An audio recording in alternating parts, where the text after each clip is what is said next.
Bonjour, je crois que vous avez bien dormi par la grâce de Dieu. Merci de commencer avec nous. Vous êtes des privilégiés. Ce matin, le Seigneur veut nous enseigner sur les principes de la foi qui déplace les montagnes, la foi qui provoque le surnaturel sur la terre.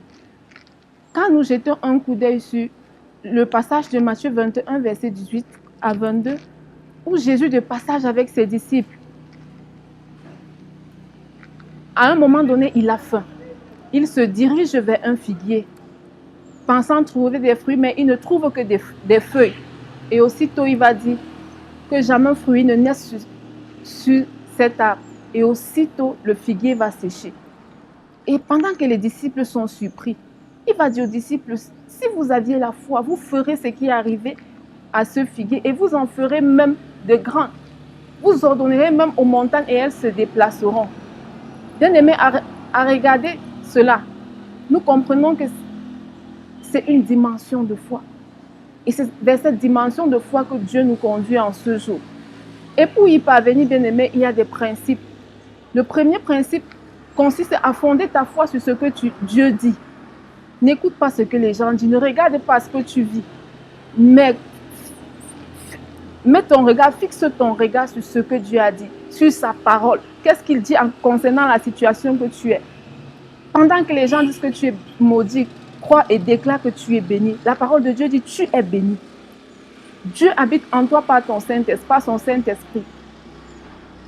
Et le deuxième principe auquel je veux vous conduire, bien-aimés, consiste à demander certaines bénédictions. Il y a les bénédictions qui sont automatiques dans nos vies et il y a d'autres où nous allons aller chercher. Observons un peu le centenier romain. Il a fallu qu'il court vers Jésus, demander la guérison de son serviteur et Jésus-Christ l'a fait. Toi aussi, tu dois aller vers Jésus.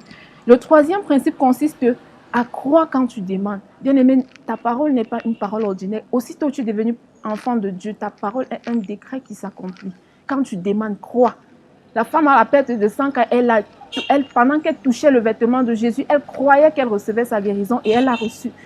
Bien-aimé, le quatrième principe consiste à ordonner. Dans Luc 10, 19, la parole de Dieu déclare, Jésus vous a donné le pouvoir de marcher sur les serpents, le scorpion et sur toute la puissance de l'ennemi, rien ne pourra vous nuire. Bien-aimé, cette autorité, ce pouvoir qui t'a été donné, ce n'est pas pour pleurer, ce n'est pas pour supplier Satan, c'est pour ordonner à Satan de libérer ton espace. C'est pour ordonner à tout ce qui constitue un obstacle à ta vie de libérer. Et fais-le, tu verras ces choses se déplacer dans le nom de Jésus. Bien-aimé, le cinquième principe consiste à déclarer ce que tu crois. Pendant que tu es malade, que dit la parole de Dieu? Qu'est-ce que tu crois? Si tu crois que tu es guéri, confesse que tu es guéri, déclare que tu es guéri et tu verras ta guérison s'accomplir. Et le sixième principe, bien-aimé, consiste à agir sur la base de la foi. Tu ne vas pas se limiter seulement à déclarer, mais agir. Une femme, on prend l'exemple d'une femme qui ne parvient pas à avoir d'enfants. Pendant qu'elle prie, le Seigneur dit, tu es féconde, tu auras des enfants. Comment ça fait ta layette? Parce que l'enfant arrivera. Bien-aimés dans le Seigneur, nous allons terminer par le septième principe qui consiste à ne jamais abandonner. Tu ne dois pas abandonner.